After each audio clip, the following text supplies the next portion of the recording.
Vamos a Política Joven. Está con nosotros Sofía Otero, creadora de contenido de análisis político, Natalie Bravo, jefa de oficina de la Secretaría General de Movimiento Ciudadano, Manuel Pedrero, periodista, y Juan Pablo Beltrán, concejal electo de la Miguel Hidalgo. Bienvenidas, bienvenidos. Gracias, Pedro. Vaya jornada la de ayer, una jornada histórica por lo que se votó, por lo que sucedió en esta irrupción al Senado de la República, el cambio de sede. ¿Cuáles son sus opiniones respecto a esto que pasó, Sofía? Bueno, ya nos veíamos venir que Morena y aliados iban a conseguir los votos que les faltaban. Definitivamente estamos en una línea temporal muy extraña en la que el PRI fue el único partido que no chapulineó. Creo, y lo dijimos en esta mesa anteriormente, que era, si tuviéramos que haber hecho una apuesta, por quien hubiéramos apostado.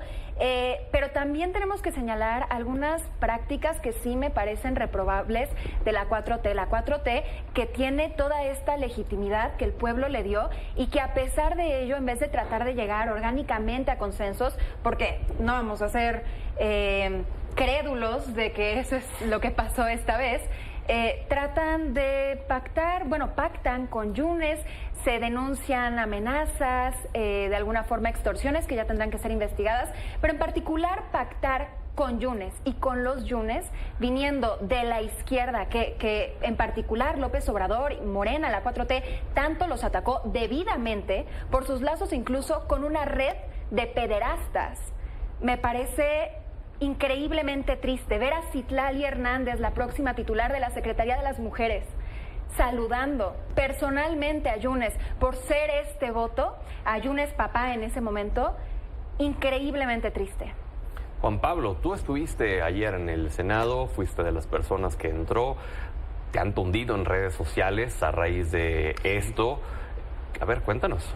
Bueno, pues así es. Yo creo que ayer fue un día triste, creo que fue el fin de la República Mexicana. Creo que esta generación de jóvenes que estamos aquí, nunca habíamos visto algo así. Estamos acostumbrados a tener un poder judicial independiente, estamos acostumbrados a la alternancia del poder, estamos acostumbrados a que haya división de poderes, y lo que se consumó ayer creo que es verdaderamente preocupante, y creo que no hemos podido dimensionar verdaderamente lo que sucedió. A mí ya no me bajan de porro, de terrorista. Yo creo que cualquier persona se puede manifestar, tiene el derecho de manifestarse. No solo fue en la Ciudad de México, ya llevan meses manifestándose los trabajadores del Poder Judicial, los estudiantes, no solo en México, sino en varios estados, y hoy vimos cómo también irrumpieron en varios congresos de distintas entidades. Pero no es muy tarde, ¿no tuvieron desde febrero para poder tener esa misma energía desde el día en el que se anunciaron estas reformas? ¿Por qué esperarse hasta el final?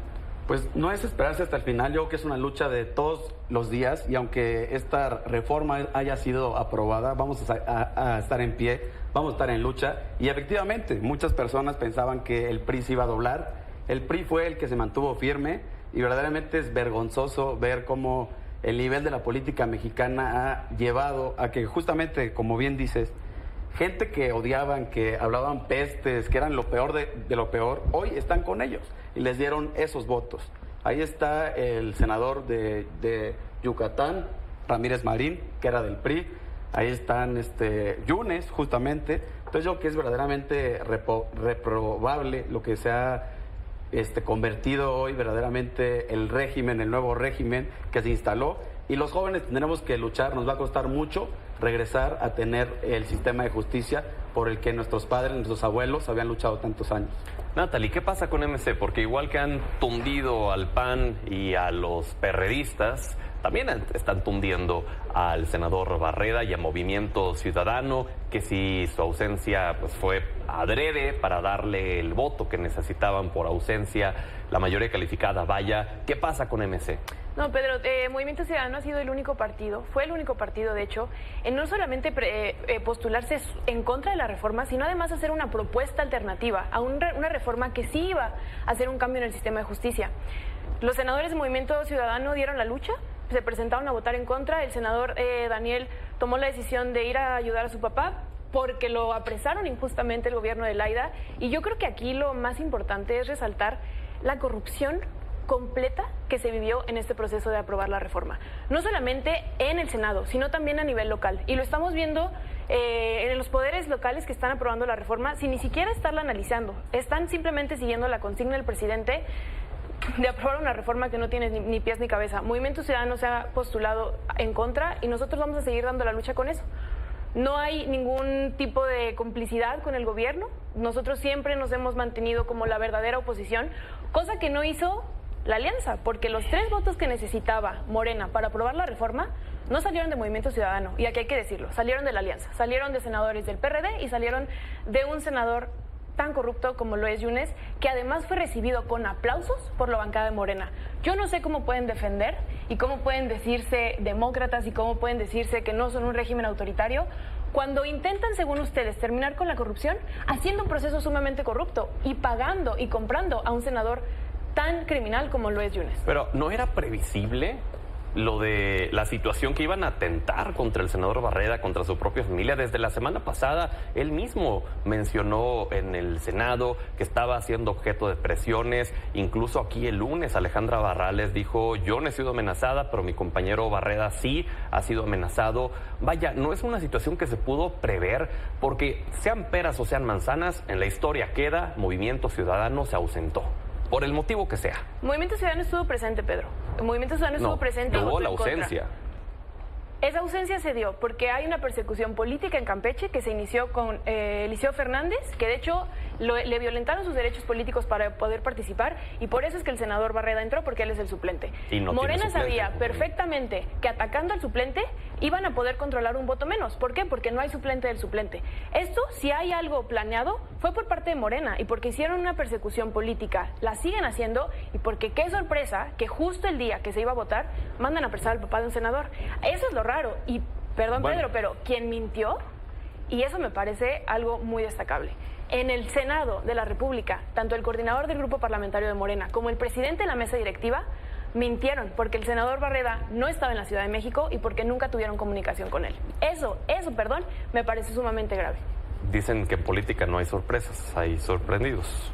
Pues Pedro, en un país en donde mandan a apresar gente sin ningún motivo, a mí eso me parece grave. Manuel, ¿qué opinas? Parece que no hay abogados en Campeche y tiene que ir personalmente el senador Barreda a representar de manera legal a su señor padre. Estoy disfrutando lo votado junto a 36 millones de mexicanos. 8 de cada 10 mexicanos querían esta reforma judicial. No lo digo yo, lo dice la casa encuestadora de Las Heras, la casa que más se aproximó al resultado oficial de las elecciones del 2 de junio, donde dieron a Claudia Sheinbaum ganadora. Es una de las estadísticas más precisas, y a reserva de lo que desgraciadamente hemos visto una y otra vez repetidos en foros opositores, la gente está tan politizada que incluso se rompió el récord de audiencia en el Congreso de la República. La gente de Dirección de Comunicación Social del Congreso debe de estar feliz con los ratings que tuvieron anoche. La gente nunca se había quedado a ver una sesión tan protocolaria para un dictamen a las 3, 4 de la mañana. Eso te habla del alto nivel de conciencia de politización que tiene la gente, y sobre todo que no está dispuesta a seguir queriendo que las minorías dejen controlar sus vidas, dejen manipular las cifras oficiales, las narrativas. Es vergonzoso también como algunos medios han tratado de tergiversar el músculo que tiene la reforma judicial a favor, otorgándose a la gente que está en contra, ¿no? También decir que hoy el Poder Judicial no goza de ninguna independencia, sino preguntémosle a la señora Piña, que se anda reuniendo con el presidente del PRI, Alejandro Moreno Cárdenas, en las casas del ministro José Luis González Alcántara Carranca. Pero eso no lo digo yo, de hecho salió esta información de esta casa editorial, cortesía del buen Salvador Frausto, y es básicamente lo que tenemos. No pasó ni una anomalía, no es el fin de la República, no es la instauración de la dictadura, es una nueva etapa democrática. ¿Por qué no se aprobó primero la reforma electoral o la reforma eléctrica? Pues porque cuando se hacía de manera calificada, jugando con las reglas que puso el prianato, la Corte lo tumbaba de manera inmediata. Por eso se tiene que iniciar con la podredumbre del Poder Judicial. Los ministros violan de manera sistemática el artículo 127 constitucional, no hay ningún respeto por la ley por quienes dicen defenderla, y este es el primer paso. Si de verdad están sufriendo con todo lo que estamos viendo tan solo en esta primera semana, prepárense para lo que viene. Sofía. Bueno, primero, responder a Natalie, realmente coincido con Manuel, me parece ridículo que la justificación de Barreda fuera, es que tenía que acompañar a mi papá, como si un senador de la República, una de las personas con mayor influencia política en el país, no tuviera los recursos justamente de llamar a un abogado, es más, de hacer unas llamadas a la prensa para asegurarse que no fuera a ocurrir nada indebido con su padre adentro. Si hubiera querido, hubiera tenido rodeada las instalaciones de la Fiscalía, las hubiera tenido rodeadas con prensa y hubiera tenido el mejor equipo de abogados que podría haber querido conseguir. Entonces, esta justificación de falté porque tenía que acompañar a mi papá, perdón, pero habían otros recursos y realmente faltó por decisión personal. Siguiente punto. Me parece muy cuestionable la protesta en la que irrumpieron ayer en el Senado, porque claro que manifestarse pacíficamente es un derecho en este país, qué bueno, pero irrumpir en el Senado, romper la puerta, perdón, yo creo que las personas que vimos estas imágenes no vimos paralelismos con el 6 de enero visto en Estados Unidos, en el Capitolio de Estados Unidos. Un grupo de personas estaban tratando de frenar un proceso democrático, resultado del 2 de junio. Y yo he criticado las ausencias y las fallas que yo he visto en la reforma judicial. Y yo me he sentado aquí semana con semana diciendo que no me parece idónea, que hay cambios que deben ser necesarios, que hay cosas incorrectas como los jueces sin rostro, pero de eso, a romper la puerta del Senado, incluso poniendo en riesgo a legisladores que estaban dentro, que tuvieron que salir por su seguridad. Más allá de los legisladores, el personal de resguardo parlamentario. El personal de resguardo, todas las vidas. Incluso gente celebrándolo en redes sociales, me parece absolutamente reprobable. ¿Es justificado lo que hicieron ayer? Pues yo que cuando la tiranía se hace ley, la rebelión es un derecho. Eso te dirán los trompistas. No, o los bolsonaristas. Ver, ¿también? Quiero decir, mire, yo en ningún momento violentamos, en ningún... ¿No? No, yo... Bueno, igual y tú no. No, pero que hable. Y sí, a ver, porque yo sé que tienes un medio... Creo que deberías de informarte un poco mejor para dar noticias verdaderas, ¿no? Sí. Están diciendo que yo fui un violentador, un porro. Cuando está ahí el registro del Senado, cómo yo entré, dejé mi credencial. Y los de Morena, que son propagandistas pagados por el gobierno, pues nada más repiten y repiten la narrativa. Lo que quieren hacer es politizar una lucha ciudadana de trabajadores y de jóvenes totalmente legítima.